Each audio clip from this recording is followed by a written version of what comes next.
Good morning, Melanie. How are you? Very good. And you? I'm doing very well, Everybody working at home.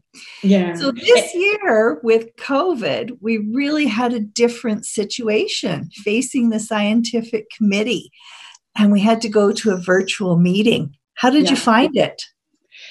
I think it worked very well.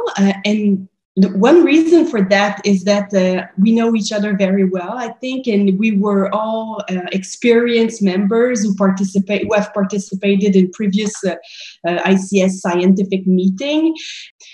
And you, how did you think it goes this year?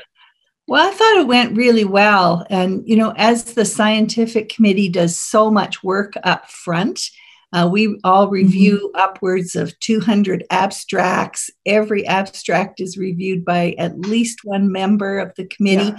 So people come into the room having a really good understanding of the range of abstracts. The software that we use, I find, is so easy and friendly. It made the meeting go really smoothly.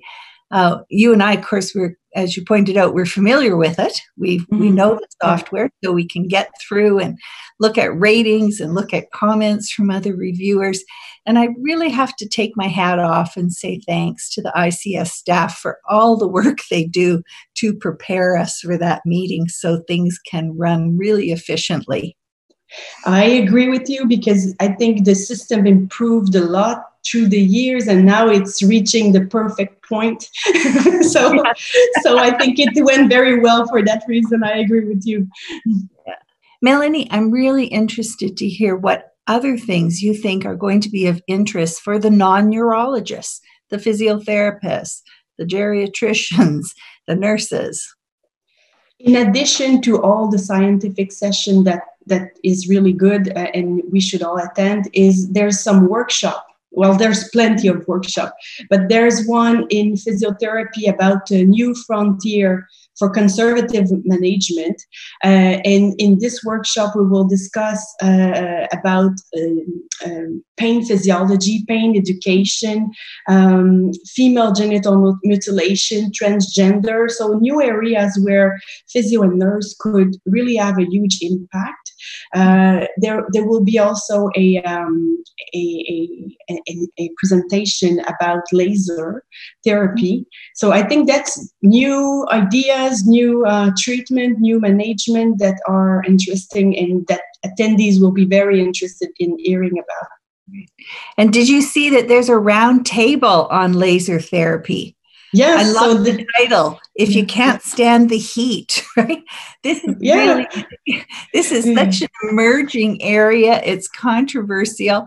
And having a round table with some really world-renowned experts present, critique, discuss this type of therapy is going to be very interesting. And I think it's going to be very helpful for me because I have women who come to my clinic who are certainly starting to ask about these therapies. Yes, a lot. And we want to hear more about what evidence do we have supporting these treatment and where research should be oriented to have some improvement and in the evidence supporting laser. So definitely this will be well attended, I think, and for a nurse, physio, and also other health professional. Yes, I agree. I'm going to pick up on the idea of vulnerability and some special populations, because there's also a scientific session with conservative patients on geriatrics and special populations. And within this, the abstracts that you and I went over and looked through, we've got a number of papers that focus on the older population, looking at how complex incontinence and lower urinary tract symptoms are in this population and relating it to falls risk and dementia and family caregiving. There's also a paper that really intrigues me on vitamin D supplementation and and another looking at how we can try and best predict outcomes when we're teaching about self-catheterization. Yeah, very interesting. I have a workshop too that I know I'm going to be attending, and it's all about catheters. So a great topic that nurses are always interested in. It's a big part of our practice in the world of continence. So the bladder management and patient-centered care presentations that are going to be within that workshop, focusing on how best to promote bladder emptying after removal of catheters, use of catheters in women who are undergoing anti-incontinence surgery. It's really going to be quite a lively afternoon, I think. Yeah. So there's a lot of stuff for physio and nurses, right? Yeah. Oh, absolutely. Absolutely. Were there any videos that were particularly good for conservative management delegates? Yeah, I'm glad you asked that question, because I think sometimes as physios, nurses, non-surgeons, we kind of pass over the videos. Yeah. But I went through the videos and I found one that I think is really going to be of interest for my practice and anybody who's working with women. And that's looking at video urodynamics and as well surgical techniques for women who have primary bladder obstruction. Primary bladder obstruction is not well understood. Voiding symptoms are often not really well explored in females. And I think this will be very useful video for many clinicians.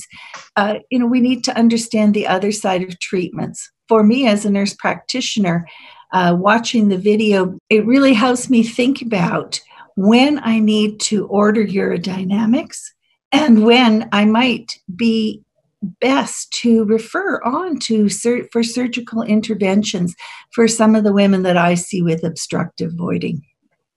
Yeah, that's a very good point, because we all struggle with these patients and we want to make a good reference at an appropriate time. And yeah, so very timely. So very interesting also.